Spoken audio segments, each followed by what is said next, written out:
নমস্কাৰ। আজি তিনিটা উপাধি লৈ আহিছোঁ, হাজৰিকা, শইকীয়া আৰু বৰা।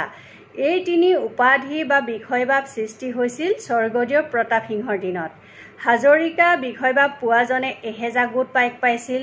100 গোট পাইক পোৱা বিষয়াজন হ'ল শইকীয়া আৰু 20 গোট পাইক পোৱা বিষয়াজন হ'ল বৰা। আহোম ভাষাত হাজৰিকাক ৰুৰিং বুলি কোৱা হয়, শইকীয়াক ৰু পাক বুলি কোৱা হয় আৰু বৰাক ৰু চাও বুলি কোৱা হয়। হাজৰিকাক স্বৰ্গদেৱে পাতিছিল, তাৰ বিপৰীতে শইকীয়া আৰু বৰাক বৰুৱা, ফুকন আৰু ৰাজখোৱাসকলে পাতিছিল। প্ৰয়োজন অনুসৰি এই তিনি বিষয়া পাইকসহ যুদ্ধলৈ যাব লাগিছিল আৰু দৰকাৰ হ'লে পাইকে এই তিনি বিষয়াক মনোনীত বা ভাঙিব পাৰিছিল। বৰ্তমান এই তিনি উপাধি ব্যৱহাৰ কৰে কোচ, কলিতা, কৈবত, আহোম, কছাৰী, চুতীয়া, কায়স্থ, কলিতা আদি লোকে আৰু মুছলমান লোকেও এই তিনিটা উপাধি বৰ্তমান ব্যৱহাৰ কৰে।